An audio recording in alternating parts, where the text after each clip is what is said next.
Mungu ambaye ni upendo alituumba ili afurahie kuwasiliana nasi. Licha ya dhambi kuingilia kati, Mungu amedumu kuwasiliana nasi kwa njia ya unabii. Katika kila kizazi, Mungu amejidhihirisha kwa unabii wa kibiblia, kwani anataka kila amwaminie asipotee gizani.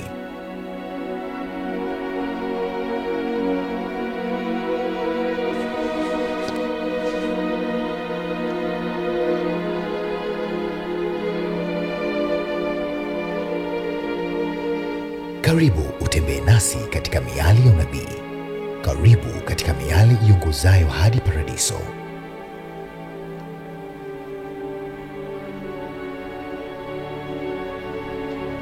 Ni katika kipindi cha miale ya unabii. Tunakutana tena katika siku ya leo na wasaa huu, tukimtukuza Mungu kwa kuwa amefanya iwezekane mimi pamoja na wewe kukutana katika wasaa huu, na jina la Bwana litukuzwe. Kwa wema wake ametupatia nafasi na fursa ya kuweza kupata nafasi hii ili kusikia sauti yake kupitia kipindi hiki.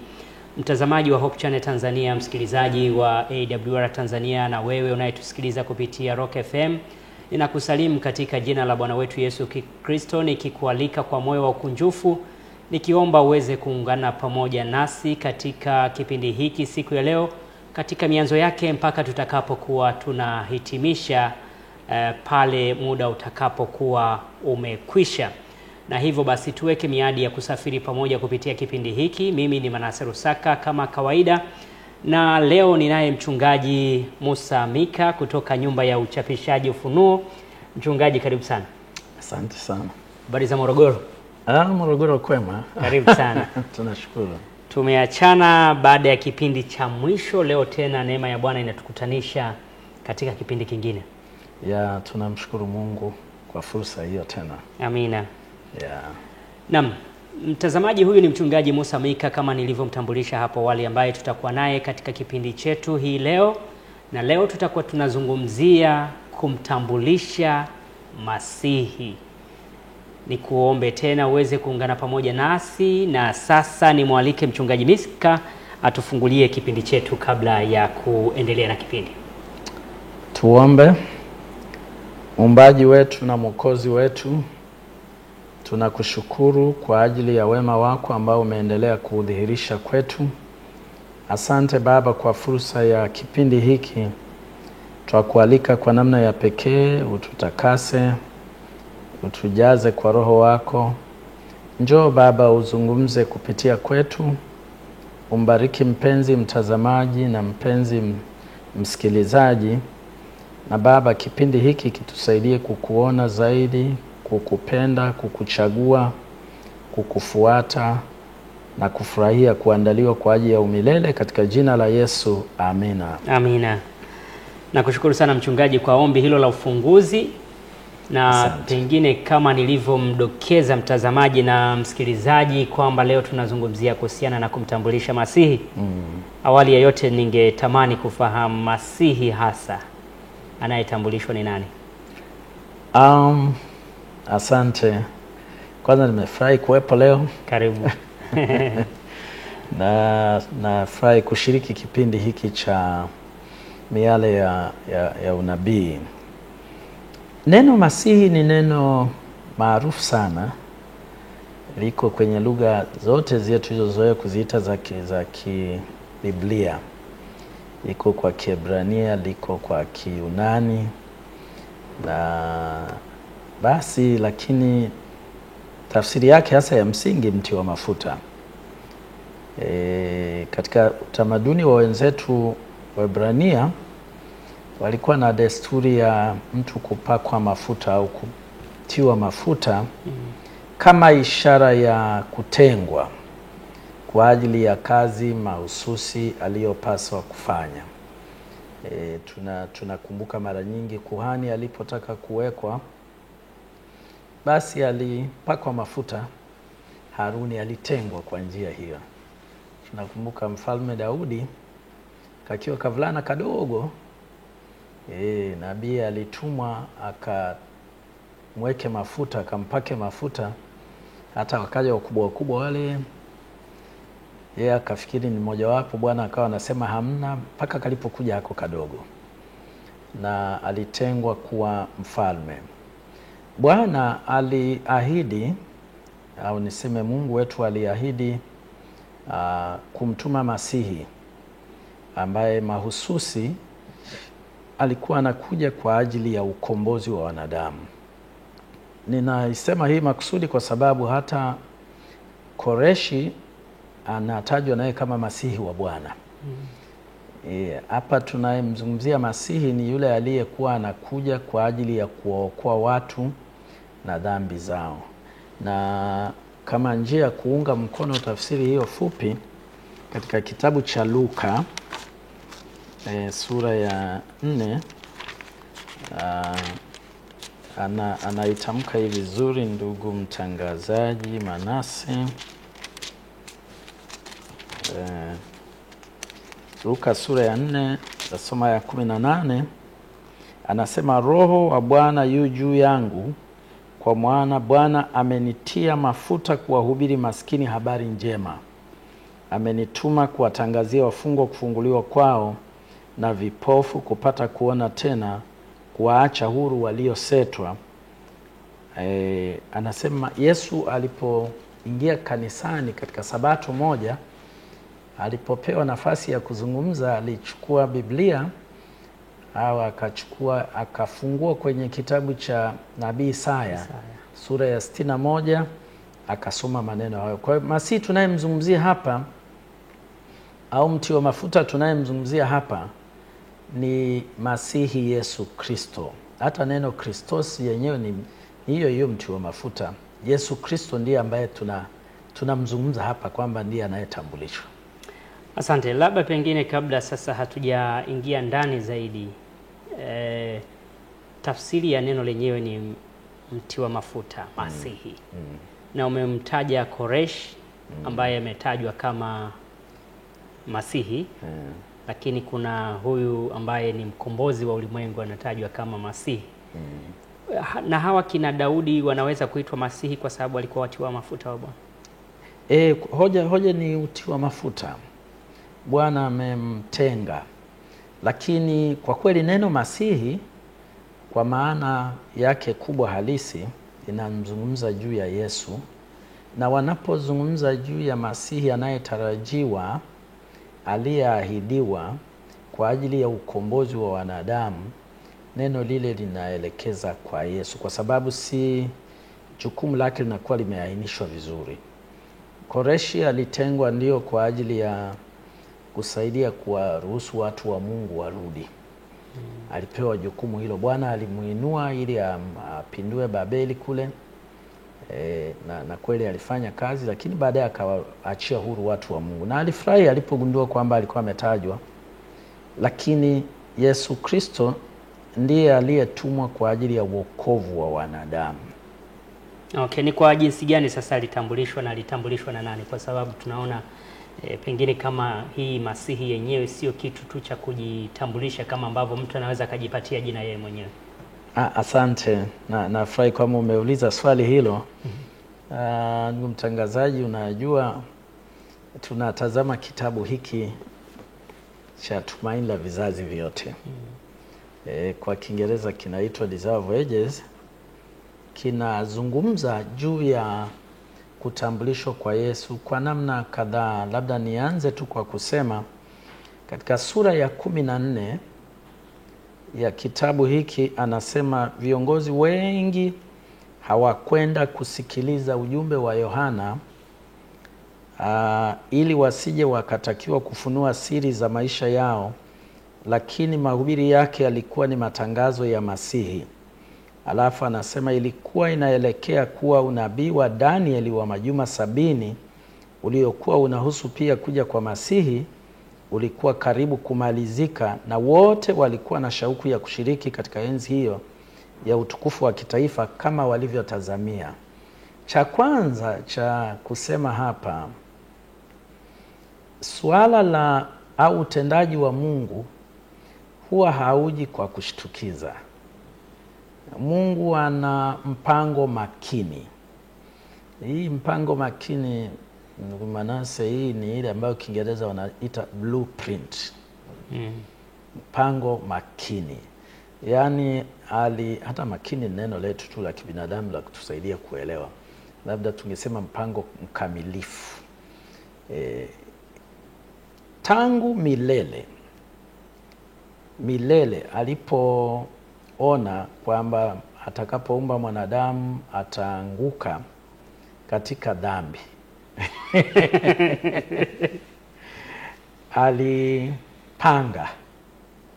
alipanga kuja kumwokoa, na mpango ule ulipangwa toka mwanzo mpaka mwisho.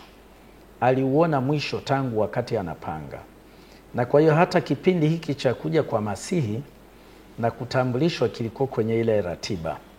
Sasa faida ya mpango huo ni kwamba kama unajua unatakiwa kuanza kujenga kesho au juma lijalo, wenda sasa itabidi uache kokoto zinaanza kusogezwa, simenti ipo, maji hapo, mafundi, kila kitu kimekamilishwa, vibali na nini.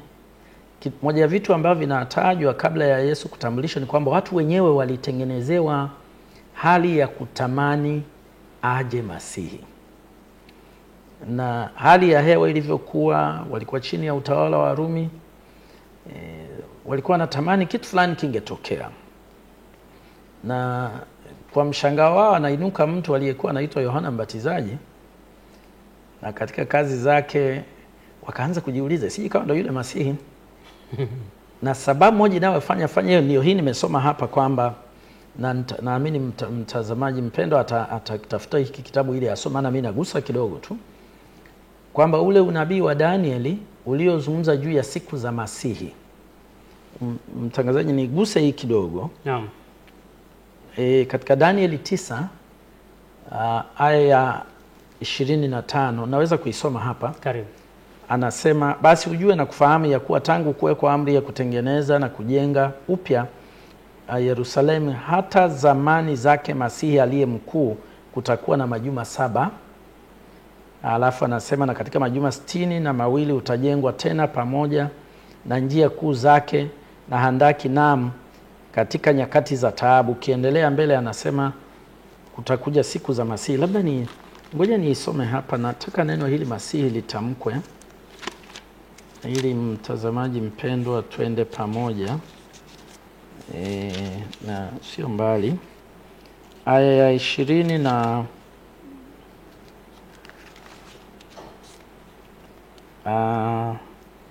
kuanzia 25. Basi ujue na kufahamu ya kuwa tangu kuwekwa amri ya kutengeneza na kujenga upya Yerusalemu hata zamani zake Masihi, zama za Masihi aliye mkuu kutakuwa na majuma 7, na katika majuma 62 utajengwa tena pamoja na njia kuu zake na handaki, naam anasema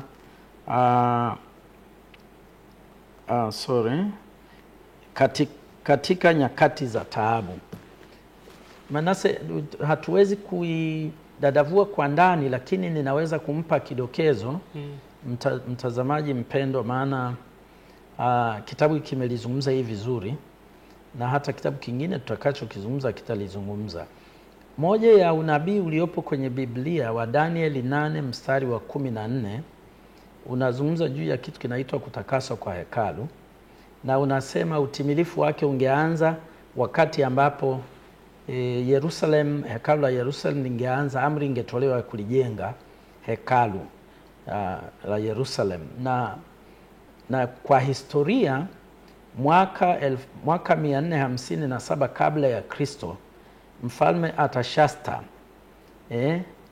ndiye alitoa amri ya mwisho. Zilikuwa imetolewa ya kwanza, ya pili, ya tatu, ambayo ndio mwaka unaofanya hesabu kuanzia pale. Sasa hii inahusisha vitu kadhaa, kwa sababu hapa tunazungumzia siku 2300, lakini kiunabii kwa kutumia Ezekieli 4 fungu la 6 siku inahesabiwa kama mwaka. Kwa hiyo ni miaka 2300, na anasema katika hiyo miaka majuma 70, na majuma 70 ni 7 mara 70 majuma 490. Anasema katika hayo kuna majuma 69, afu amesema mawili.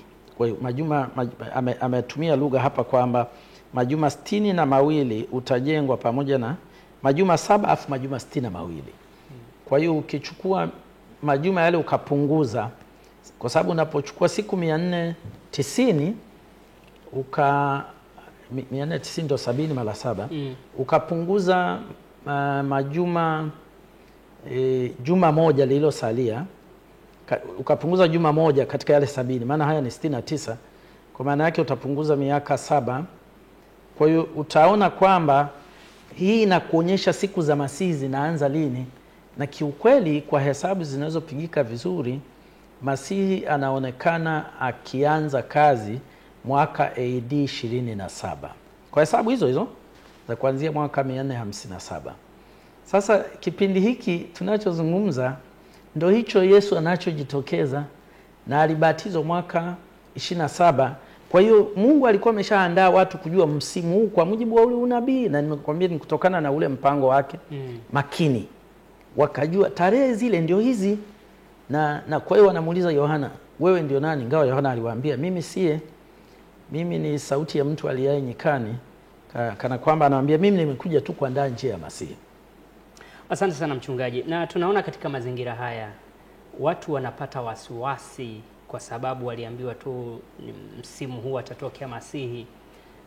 Lakini pia watu kama kina Yohana walikuwa watu kutoka katika jamii hizo. Kwa nini unadhani walianza kuwanyoshea vidole watu kama kina Yohana wakati pengine walikuwa watu wa jamii hiyo ambayo walikuwemo? Asante. Kwanza Masihi alitarajiwa kuzaliwa. Tazama bikira atachukua mimba, nabii Isaya alisema naye atazaa mwana. Kwa hiyo walijua atakuwa mtu aliyezaliwa kutokea katikati yao. Actually wanasema tangu Mungu alipomwambia Adam, wanawake walikuwa ukipata ujauzito anafikiri huenda ndo yule mkombozi anakuja. Kwa hiyo walijua atakuwa binadamu, na huyu Yohana kuibuka kwake amekuja kiajabu kidogo. Kwanza anakaa kule porini, yuko karibu na Yordani. Ukifuatilia ramani ni sio mbali sana na pale Waisraeli walipovuka mto Yordani kwenda katika nchi ile hadi walipo, na sio mbali sana na kuta za Yeriko zilipokuwa zilizodondoka. Kwa hiyo hisia ni kwamba wanapotazama wanasema inawezekana ndio huyu ameshatumwa. Yale mambo yaliyotokea wakati ule yanaweza kutokea sasa. Hao Warumi ambao wanatutawala tunaweza inawezekana ndio huyu. Kwa hiyo wanakuwa alikuwa havai kikawaida. Alikuwa anavaa vazi tofauti na ulaji wake tofauti, kaenda kukaa kule mbali na watu. Sasa uzuri wa kitabu hiki cha Tumaini la Vizazi Vyote kinaeleza sababu. Mimi sitaigusa yote, lakini nimeona kikitamka kwamba ili asiathiriwe na mvuto wa uchafu wa tabia uliokuwa mjini, Mungu aliruhusu ajitenge afanye huduma kule. Na ndio maana alikuwa amekaa mbali na watu walikuwa wanamwendea toka kila mahala. Kwa hiyo wanapomuona ile hali isiyokuwa ya kawaida, alafu alikuwa anaongea kwa ushujaa mkubwa. Ndio maana wakamuuliza, wewe ni Elia? Yeye akasema mimi sio Elia. Wewe ndio yule nabii, wakiwa na maana ya kwamba Musa. Walikuwa wameamini kwamba kuna wakati Mungu aliposema atawainulia nabii kama yeye, wakajua ni Musa atarudi, ingawa alikuwa anazungumza juu ya Yesu. Kwa hiyo wakajua kwamba huenda ni yule Musa amekuja. Wewe ndio Masihi? Yeye anawaambia mimi sio. Na kwa hiyo kinachowafanya ni ile tofauti, nguvu. Watu wote alikuwa anakemea watawala, alikuwa anakemea watu wa kawaida, na nikana kwamba kila mmoja alikuwa anaambia na mimi nifanye nini? Wewe kama ni askari usichukue rushwa, usionee, usifanye hivi, watawala tendeni haki. Alikuwa haogopi, alikuwa anaongea kwa roho kama ya Elia. Kwa hiyo mazingira yale, ingawa unajua Yohana na Yesu kama wamezaliwa wakati fulani pamoja, kwa hiyo utaona kwamba walikuwa wao kwa ajili ya aina ya kazi aliyokuwa anafanya na muonekano wake na vile anavyoonekana amejaa Roho wa Mungu, wakaona kuna uwezekano kabisa huyu akawa ndio yule Masihi. Asante sana mchungaji. Sasa ni kwa namna gani ambavyo alimtambulisha huyu Masihi? Ni kwa kukemea tu hayo maovu yaliyokuwa yakitendeka katika jamii, au alitaja moja kwa moja kwamba mimi sio Masihi lakini kuna mtu fulani anakuja? Asante sana ndugu mtangazaji. Nadhani hilo ndio swali la muhimu linalofuata hapo kama ulivyolileta. Kulikuwa na namna nyingi ambazo Mungu alimtumia walipomuuliza. Nilitaka nisome katika kitabu chetu tena. Sitajitaji kurasa, lakini nimesema ni sura ya 14. Kinasema wakuu waliotoka Yerusalemu walimuuliza Yohana, mbona wabatiza? Nao walikuwa kingojea jibu lake. Anasema ghafla alipowaangalia makutano, uso wake uling'aa na mwili mzima ukaonekana kuwa na hisia za kina.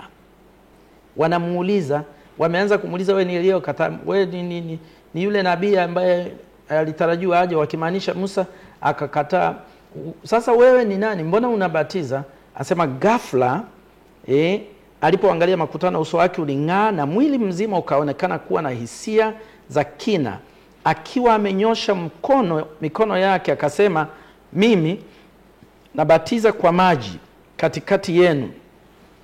Anasema katikati yenu amesimama yeye msiyemjua ninyi, ndiye yule ajaye nyuma yangu, ambaye mimi sistahili kulegeza gidamu ya viatu vyake. Maneno hayo yako katika Yohana 1 pia. Yapo kwenye kile kitabu lakini yako huko. Unaona ni kwamba ingawa Yohana na Yesu kama binamu, Yohana akatangulia kidogo kuzaliwa lakini si mbali, lakini katika hili Yohana hatumii ufahamu wake wa kawaida. Inaonekana hata akikuwa hakuwa anajua kwamba huyu mwenzangu ndiye Masihi. Ni kwamba anapokuja ghafla anapata msukumo wa roho na mng'ao ule, na anaanza kutamka maneno kwamba katikati yenu yupo ambaye nimesema mimi ninabatiza kwa maji, lakini yeye hata gidamu ya viatu vyake siwezi kuvilegeza. Kwa hii ni mara ya kwanza. Sasa wakati huu ni tofauti na nyuma kidogo pale Manase. Nadhani nyuma tulipozungumza tulisema Yesu alipoenda kubatizwa, Yohana alitaka kukataa. Lakini akaambiwa nibatize, akabatiza. Alipomaliza kubatiza, alishuka hua kutoka juu mbinguni akaketi kichwani. Alafu sauti ikasikika kutoka mbinguni ikisema, huyu ni mwanangu mpendwa nipendezwaye naye. Kwa hiyo Yohana alikuwa amesema hilo nyuma. Mara hii Yesu ametoka baada ya kubatizwa, ameenda mlimani, amejaribiwa huko nyikani, amerudi, amebadilika. Alikaa siku 40 bila kula. Kwa hiyo amebadilika umbo, amebadilika, lakini anaonekana amekaa kimamlaka zaidi, anamng'awa utukufu zaidi, na Yohana anamtamka hivyo. Lakini haikuwa mara hii tu, kama inavyosemwa katika Biblia, katika Yohana 1 mstari wa 29, siku ya pili yake Yesu akapita tena, na alipopita Yohana alipomtazama akasema, tazama mwana kondoo wa Mungu aichukuae dhambi ya ulimwengu. Kitu kilichonivutia ni maneno haya, na naomba niyanukuu, na ndio maana nataka kumtia moyo mtazamaji mpendwa apate hicho kitabu. Siku ya pili yake Yohana ameona Yesu akija, nuru ya utukufu wa Mungu ikang'aa juu yake. Nabii anasema ikang'aa juu yake. Nabii alinyosha mikono yake akasema, tazama mwana kondoo wa Mungu aichukuae dhambi ya ulimwengu. Alafu anasema, huyu ndiye niliyenena habari zake, ya kwamba yuaja mtu nyuma yangu ambaye amekuwa kabla yangu, wala mimi sikumjua, lakini kusudi adhihirishwe kwa Israeli, ndio maana mimi na alikuja nikibatiza kwa maji. Ona maneno anayotumia. Amesema amekuwa kabla yangu. Kuzaliwa Yohana mkubwa. Mkubwa hata ukimpita mtu siku moja si mkubwa. Ni kweli. Sasa Yohana mkubwa kuzaliwa, lakini anasema huyu amekuwa kabla yangu. Aliyekuwa kabla yake ana maana ya kusema aliyekuwapo milele, na kwamba Yesu au Masihi anayetambulishwa yeye amekuwako, na anasema mimi nalidhihirishwa ili niweze amesema anasema lakini kusudi adhihirishwe kwa Israeli, ndio maana mimi nalikuja nikibatiza. Kwa maana nyingine Isaya 40 fungu la 1 mpaka la 5, Yohana anasema mimi ni sauti ya mtu aliaye nyikani, itengenezeni njia ya Bwana, yanyosheni mapito yake. Katika zama zile mfalme akija, na nadhani hata zama za leo hivi akija hata mheshimiwa rais, lazima muangalie barabara kama kuna mashimo. Na kwa hiyo Yohana anasema yeye aliletwa kama mtangulizi, au kipenda kwa lugha nyingine alikuwa kama mshenga, anafanya kazi ya awali aandae, na alikuwa anamwandalia huyu. Kwa nilichotaka kusema hapa, kumbe kitu cha pekee ni kwamba ingawa Yohana anatambulisha, lakini anasukumwa. Ndio maana wanasema akang'aa au akaambiwa utakayemuona yuko hivi. Kwa hiyo Mungu alikuwa anaongoza utambulisho ule wa Yohana. Yohana 1 mstari wa 29 anasema nimemwona Roho akishuka kama hua kutoka mbinguni, naye akakaa juu yake, wala mimi sikumjua, lakini yeye aliyenipeleka kubatiza kwa maji, huyo aliniambia, yeye ambaye utamwona Roho akishuka na kukaa juu yake, huyo ndiye abatizaye kwa Roho Mtakatifu, nami nimeona tena nimeshuhudia ya kuwa huyu ni mwana wa Mungu. Asante mchungaji. Nikurudishe nyuma kidogo hapa. Nimejaribu kufuatilia na ninaona kama huu utabiri au unabii huu wa ujio wa Masihi umekuwa wa kuchanganya, yani haukunyooka kuwaonyesha watu kwamba Masihi ni huyu. Hivi kulikuwa na lengo gani hasa la kupindisha hapo? Manake inaonekana hata Yohana mwenyewe ambaye tunasema alikuwa na nasaba naye alikuwa hafahamu haswa kwamba Masihi ni nani. Kulikuwa na kusudi gani hasa la kuficha kwamba Yesu asijulikane mapema, wakati mtu kama Yohana angeweza kufahamu, kwa sababu alikuwa akifanya kazi ya Mungu, angeweza kufahamu tu kwamba Yesu ndiye Masihi aliyetabiriwa? Asante sana. Kwanza nafurahi kwamba umesema umeona ukaona kana kwamba sasa kama kuna kitu kimewekwa wazi sana kwenye Biblia ni kuja kwa Masihi. Huko hakuna kilikofichwa tangu mwanzo. Tangu mwanzo sura ya 3 mstari wa 15, tangu aliposema nitaweka uadui kati yako na huyo mwanamke, alikuwa anazungumza na kati ya uzao wako na uzao wake, alikuwa anazungumza juu ya Yesu. Biblia ilizungumza juu ya kuzaliwa kwake. Atazaliwa katika Bethlehem ya Yuda. Biblia ilizungumza kwamba atalazwa kwenye hori la kulishia ng'ombe. Biblia ilizungumza kwamba atazaliwa na bikira. Biblia ilizungumza juu ya uajabu wake. Anasema ataitwa mshauri wa ajabu, Mungu mkuu. Kama kuna unabii wa ajabu ambao unaweza ukauona kwenye Agano la Kale na ukapata majibu yake ya moja kwa moja kwenye Agano Jipya, ni huu wa Masihi. Kwa hiyo Yohana alivyokuwa akisema kwamba yeye hamfahamu, alikuwa anamaanisha nini hasa? Alikuwa anamaanisha kusema uongo? Alikuwa na maana kwamba sio akili yake iliyokuwa inamwambia ni huyu. Ni Mungu alikuwa anamuelekeza kwamba huyu ambaye nitafanya hivi ndiye. Anachotaka watu wapate kwenye kichwa chake ni kwamba utambulisho nao utoa hautokani na utafiti wake au kuuliza kwa mjomba au shangazi au nani. Utambulisho wake umetoka juu, na kwamba Yohana ni mjumbe wa Mungu wa mbinguni kwa ajili ya kumtambulisha. Ndilo wazo hilo. Maana ungesema tu Manase tu tumekuwa naye hapo tunafahamiana tu, ni basi ukachanganya na mambo yako. Yeye anasema katika hili sikutumia utashi wangu au ujanja wangu, nimeelekezwa. Ni Mungu anayeniambia ni huyu. Na kwa maana nyingine ni kwamba Mungu ndiye anayemtambulisha kupitia kwa Yohana, na si Yohana wala si elimu yake wala sio uzoefu wake, lakini kinacholetwa hapa ni kwamba ni Mungu anayefanya hili. Asante sana. Tutakwenda katika mapumziko mafupi. Tutakaporudia tutajaribu kuangalia, kwa sababu Yohana nafahamu alikuwa na wanafunzi wake. Pengine huenda alitumia fursa ya kuwa na wanafunzi wale wa karibu, aliwadokeza kwa maana kwamba alimtambulisha Yesu au Masihi huyu kwa wanafunzi wake, halafu baadaye akamtambulisha kwa jamii. Naam, mtazamaji, kama ndo kwanza unajiunga nasi, ni kipindi cha Miale ya Unabii, na sasa tunakwenda katika mapumziko mafupi. Tafadhali usiondoke. Mara tu baada ya mapumziko haya tutarejea kuendelea kuangalia utambulisho wa Masihi. Tafadhali endelea kwa pamoja nasi. Mungu ambaye ni upendo alituumba ili afurahie kuwasiliana nasi. Licha ya dhambi kuingilia kati, Mungu amedumu kuwasiliana nasi kwa njia ya unabii. Katika kila kizazi, Mungu amejidhihirisha kwa unabii wa kibiblia, kwani anataka kila amwaminie asipotee gizani.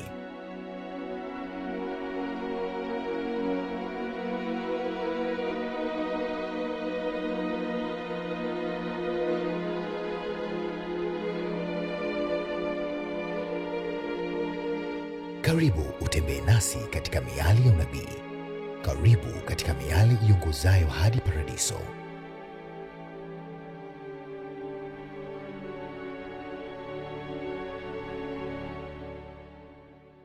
Rejea. Asante sana mtazamaji na msikilizaji kwa kuendelea kwa pamoja nasi. Ni kipindi cha Miale ya Unabii, na hii leo tunaangazia utambulisho wa Masihi. Niko na mchungaji Musa Mika. Mchungaji, tumegusia namna na mchakato mzima. Tumeona Yohana akimtambulisha Masihi ajaye nyuma yake, lakini pia kuna mahali uligusia kuhusiana na kipindi ambacho tumekwisha kukifanya pale katika ubatizo. Tunaona sauti ikitoka juu kupitia hua kwamba huyu ndiye mwanangu mpendwa ninayependezwa naye. Unadhani ni kwa nini Mungu alimtumia Yohana na bado yeye mwenyewe akachukua nafasi pia ya kumtambulisha? Asante sana. Sauti ile hata hivyo haikutoka kwa hua. Hua alikuja, na moja ya mahala tunapoona utatu mtakatifu ukiwa pamoja, moja ya mahala ni wakati wa ubatizo wa Yesu. Mungu Baba, sauti yake nasikika toka kule mbinguni. Kiukweli na Mathayo 19 pia inamtaja wakati Yesu alipokuwa duniani, akapanda kwenye mlima ambapo alibadilika akawa katika mng'ao wa utukufu mkubwa. Mavazi yake akawa meupe kama tungetumia lugha hiyo, na kule mlimani wakiwa na Petro na Yakobo na Yohana, sauti hii ilisikika tena ikisema, huyu ni mwanangu mpendwa, sauti ya Baba. Kwa hiyo kwenye ubatizo Mungu Baba alisema, huyu ni mwanangu mpendwa nipendezwaye naye. Kule mlimani alisema, huyu ni mwanangu mpendwa nipendezwaye naye, msikilizeni yeye. Yesu alikuwa ameuliza swali, watu wanasema mimi ni nani? Na wakao wanasema, na wao wanasema ni Elia, si nani, wanachanganya hivyo hivyo. Nikana kwamba Mungu aliendelea, Baba kule alienda kuwajibia lile swali, kukamilisha.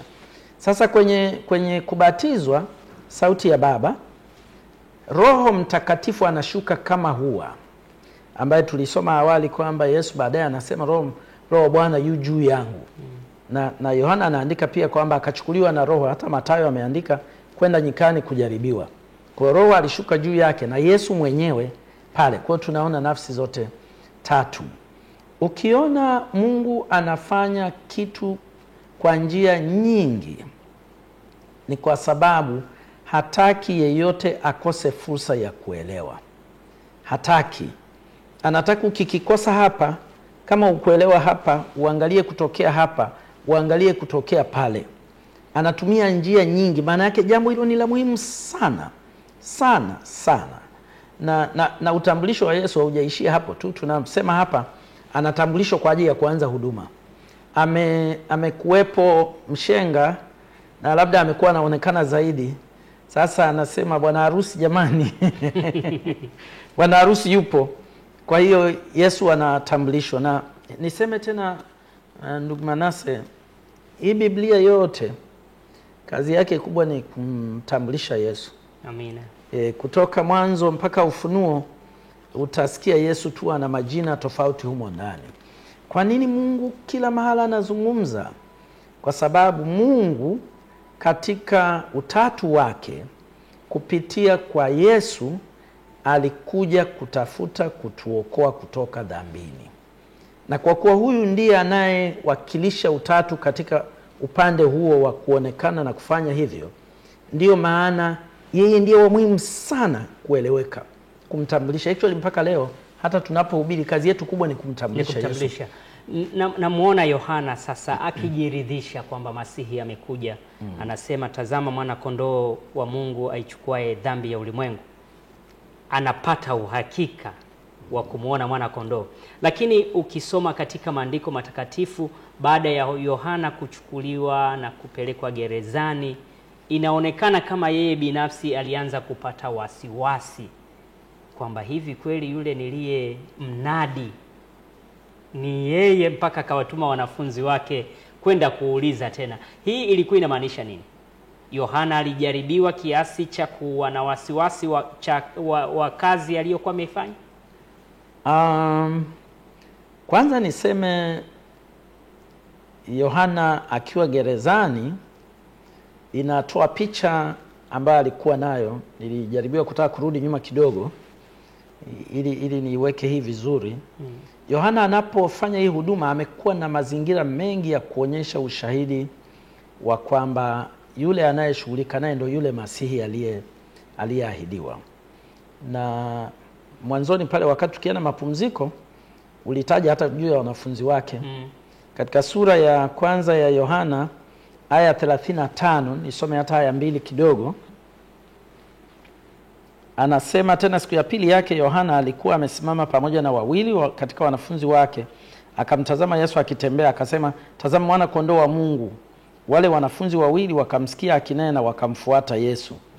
Yesu akageuka akawaona wakimfuata, akawaambia, mnatafuta nini? Wakamwambia, Rabi, maana yake mwalimu, unakaa wapi? Akawaambia, njoni nanyi mtaona. Wakaenda wakaona, akaapo wakakaa kwake siku ile. Na ilikuwa yapata saa 10. Andrea ndugu ya Simon Petro alikuwa mmoja wa wale wawili waliomsikia Yohana na kumfuata Yesu. Huyo akamwona kwanza Simoni ndugu yake mwenyewe, akamwambia, tumemwona Masihi, maana yake Kristo. Akampeleka kwa Yohana akampeleka kwa Yesu, naye Yesu akamtazama. Hapa tunaona kama sehemu ya kazi ya Yohana ya kumtambulisha, wawili kati ya wanafunzi wake wanaamua kumfuata Yesu. Walipoona siku ya pili anasema huyu, wakasema Roho akawasukuma wakamfuata Yesu. Anagundua anakuja Andrea na Yohana mwenyewe. Yohana huyo ndio huyo aliandika Injili ya Yohana. Yohana mnatafuta nini? Anasema, Rabi, unakaa wapi? Akasema, njoo muone. Wakaenda wakakaa naye. Baadaye kitu cha ajabu kinachofurahisha ni kwamba baada ya kukaa naye siku ile, tunamwona Andrea anamwambia Simon ndugu yake, tumemwona yule aliyeandikwa kwenye Biblia. Na baadaye tunamwona Filipo naye anaitwa. Tunaona mwingine tena anaenda anamwambia Nathanaeli kwamba tumemwona yule, wakizungumza ya maana kwamba tumemwona Masihi. Na hata Nathanaeli anahangaika kusema, Masihi Nazareti, nawezaje neno jema kutoka Nazareti? Anahangaika kwenda kuchunguza maandiko, na Yesu anajifunua kwake. Na tunaona msingi, naweza kusema msingi wa kanisa la awali lile, tukipenda kutumia hiyo lugha, wale wanafunzi hao watano, Andrea, Yohana, Simeon, ndio huyo Simon Petro, Filipo pamoja na Nathanaeli, wanamfuata Yesu. Na jambo hili linaenda hivyo. Kulikuwa na namna nyingi za kujaribu imani ya Yohana. Namna nyingine, kuna wakati wanafunzi walipata habari kwamba yule jamaa umemsaidia, lakini anabatiza. Anapata wafuasi wengi zaidi. Ana wafuasi wengi, na kwamba watu wameanza kupungua kuja kwako. Nimeiona hiyo na kwenye kitabu chetu. Ngoja ninukuu tena kitabu chetu. Anasema kuna wakati ushawishi wa Yohana Mbatizaji kwa taifa ulikuwa mkubwa kuliko ule wa viongozi wake, yani makuhani au hata wafalme. Kama Yohana Mbatizaji angalijitangaza mwenyewe kuwa yeye ni Masihi na afanye upinzani kwa serikali ya Kirumi, makuhani na watu wangalimfuata. Kila aina ya wazo lililowavutia watu kutaka heshima ya dunia hii, shetani huliunga mkono. Lakini kwa ushahidi uliokuwa mbele yake, anasema ushahidi uliokuwa mbele yake wa uwezo wake, Yohana alikataa kabisa heshima hiyo. Heshima iliyomwelekea yeye alielekeza kwa mwingine. wanafunzi wa Yohana walimjia wakiwa na masikitiko wakisema, mwalimu, yeye aliyekuwa pamoja nawe ng'ambo ya Yordani, yeye uliyemshuhudia anabatiza watu. Na kwa kifupi walienda kumwambia yule jamaa, sio wale walioenda kwa Yesu wale, hawa ni wanafunzi wengine aliokuwa nao. Wakamwambia, sasa jina la yule limepanda, afu anabatiza, afu hata hivyo hatuelewi juu ya ubatizo wake. Wakahoji. Yohana alitumia kielelezo rahisi sana. Na ninajaribu kujibu swali lako kwamba je, kuna wakati aliona mashaka? Alitumia kielelezo rahisi sana. Aliwaambia, najua mimi nilikuwa mshenga. Sasa ukiwa umeenda kuposa, akifika bwana harusi unarudi nyuma. Wewe tena utakiwa kuonekana mwenyewe ameshakuja. Kwa hiyo yule ndo mshenga, mimi ndo nilikuwa namtia nani yule. Kwa hiyo mimi sasa inabidi nipotee. Akatumia maneno, yeye hana budi kuzidi, yeye azidi, yeye apungue. Yohana apungue, Yesu azidi. Kwa maana nyingine, muda wangu wa kutoka, aliyetakiwa ainuke ni, na labda nitulie hapo kidogo. Naam. Najua hata leo tunapewa fursa ya kuhudumu. Unaweza kuhubiri unajua mpaka watu ukitokea wanasema kweli amekuja. Uwe mwangalifu usije ukawa maarufu kuliko yule anayetakiwa kuoa. Anayeoa ni Bwana Yesu. Wewe ni mshenga. Sasa kwa kurudi kwenye swali lako, ni kweli ilifika saa Yohana akakamatwa. Akakamatwa na Herode. Herode hakutaka amkamate. Yohana alikuwa anakemea bila woga. Alikuja kwa roho ya Elia. Na alimkemea Herode kwa sababu alikuwa amechukua mke wa kaka yake, kwamba hiyo haikuwa sahihi. Herode alikaribia kumrudisha yule mke, lakini mke mwenyewe aliyekuwa anaitwa Herodia hakutaka kuachwa. Kwa ajili ya shinikizo la yule mwanamke, Yohana akawekwa ndani. Na anapowekwa ndani akakaa. Sasa swali lako ndio hilo. Bila shaka alitarajia kwamba na kitabu hiki kinasema katika sura ya 22, kitabu cha Tumaini la Vizazi Vyote, kinasema Yohana katika kutangaza juu ya Yesu alikuwa anasema, mimi nabatiza kwa maji, lakini yeye ajaye atawabatiza kwa Roho na kwa moto, ambaye pepeto lake li mkononi mwako. Anasema naye atapepeta ngano na kuiweka galani, na makapi atayachoma kwa moto usiozimika. Hisia ya Yohana ni kwamba yumkini sasa Yesu atakapokuwa amekaa sawasawa, atawatoa hao wakorofi Warumi. Kwa hiyo hisia ilitaka kuja kwamba yumkini sasa huyu atanitoa hapa ndani, kama hao wamenigusa wataona kile ambacho hawajakiona. Na kwa hiyo, lakini akaona mbona haji, mbona amekaa kimya. Na unajua kuna wakati Mungu anakaa kimya. Baadaye akatuma wanafunzi wake, hebu kamuulizeni, hivi ni yeye au nimesahau? Na akaenda. Alikuwa binadamu, lakini imani yake ilikuwa imetindika kabisa. Ilikuwa ni kama anasema kwa mbona kama nilitegemea ungefanya kitu, lakini kama ufanyi. Yesu alichofanya katika kitabu hiki kinaeleza na Biblia inatamka kwamba yeye aliendelea kuponya, kufundisha na kuhudumia mahitaji mbalimbali ya watu na kadhalika. Wale wanafunzi walioona walipoangalia, baadaye anawaambia, nendeni mwambie yale mlioona na kuyasikia, vipofu wanaona, viwete wanatembea, na hivi. Kwa Yohana ilikuwa inamkumbusha juu ya utume wa Masihi. Alipoambiwa vile, moyo wake ulielewa kwamba ndio yeye. Lakini unadhani ni kwa nini sasa Yesu hakushughulikia hasa shida ya Yohana? Kwa sababu tayari alikuwa kifungoni, na tunaona mwisho wa siku mpaka kichwa cha Yohana kikakatwa, na Yesu alifahamu hilo. Mtangazaji, narudi nyuma sana kwamba kwa nini Mungu alimwacha Kaini akamuua Habili. Habili alitoa sadaka kamili kabisa, lakini Kaini mkorofi kamuua, na Mungu kaenda kumwambia, wewe kuna dhambi inakuotea, lakini unapaswa uishinde. Mungu angeweza kuzuia yule asiuawe. Tuseme tena kwamba tangu dhambi ilipoingia, tumeingia kwenye pambano kuu. Shetani anapambana kuchafua jina la Mungu, na wakati fulani niliona mwongozo wa kujifunza Biblia uliokuwa unajadili juu ya sheria za mapigano, rules of engagement ilikuwa inaitwa, na tukaona kwamba shetani amepewa kamwanya ili aonyeshe jinsi tabia yake ilivyo. Anatumia mwanya huo kuleta mateso sana kwa watu wa Mungu. Inamuumiza hata Mungu, lakini ni muhimu ili haki thibitike kwamba shetani hajaonewa. Kwa nini Yesu hakwenda? Jibu la haraka lingekuwa kazi ya Yohana imeisha. Mwache mtumishi wa Mungu apumzike.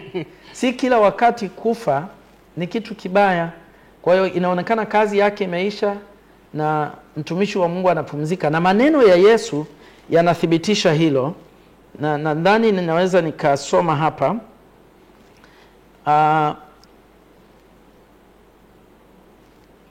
Sawa, nilikuwa nataka ninukuu hapa eneo hilo hilo. Anasema, amini nawaambieni, hajaondokea mtu. Hii ni baada ya Yohana kukatwa kichwa. Yesu sasa amevunja ukimya. Anasema, hajaondokea mtu katika wazao wa wanawake aliye mkuu kuliko Yohana Mbatizaji. Anasema tangazo lililotolewa kwa Zakaria kabla ya kuzaliwa kwa Yohana, malaika alisema atakuwa mkuu machoni pa Bwana. Machoni pa mbingu ni nini kinamfanya mtu kuwa mkuu?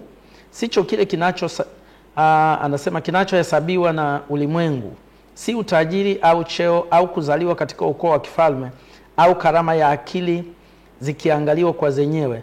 Ikiwa ukuu wa kiakili bila kuangalia yaliyo juu unapaswa kuheshimiwa, basi tunakuwa mateka wa shetani ambaye uwezo wake wa akili hauwezi kulinganishwa. Anasema, lakini kama utatumiwa kwa kujitukuza nafsi kadri inavyokuwa, nataka niseme pale chini, anasema ni maadili ndiyo ambayo Mungu anayathamini. Upendo na usafi ndizo sifa anazothamini zaidi. Yohana alikuwa mkuu machoni pa Bwana alipokataa kujitukuza yeye mwenyewe, ili heshima yote ielekezwe kwa Yesu, yeye ambaye aliahidiwa.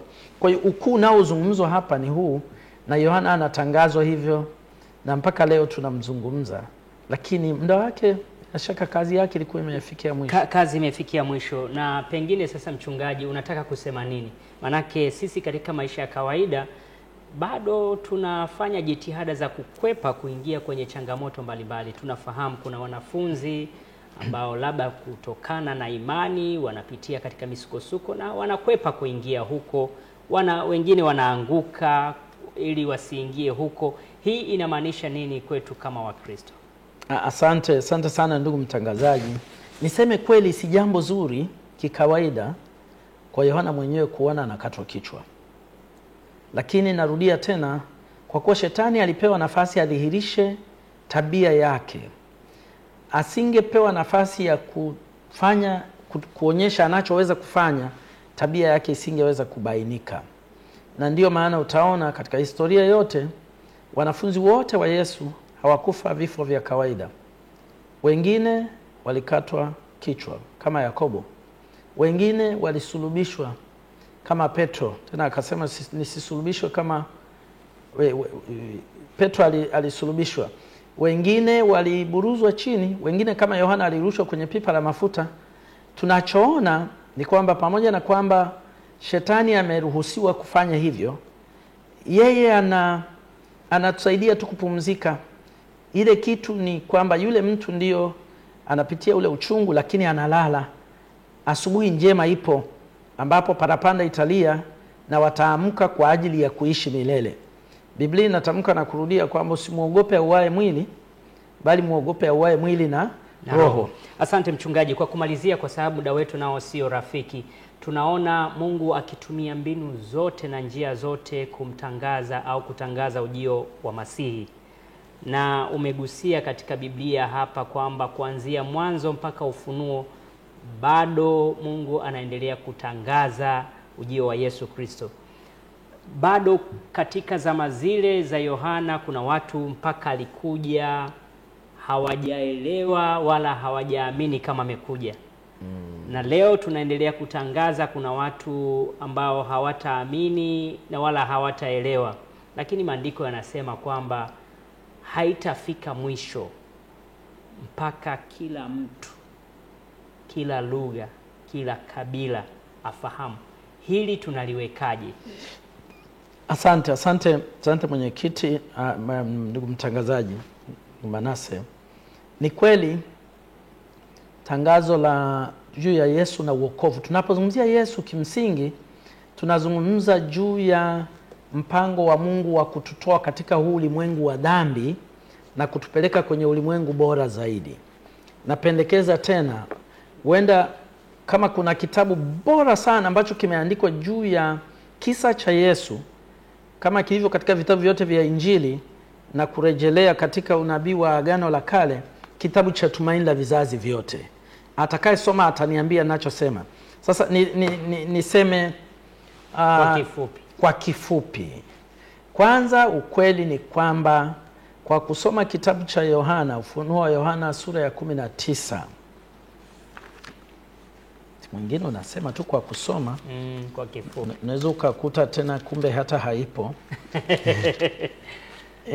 Tuseme sura ya 14 inaonyesha watu, labda nisome sura ya 19 hata kama nitasoma fungu moja alafu niseme kwa kifupi kama ulivyoniambia.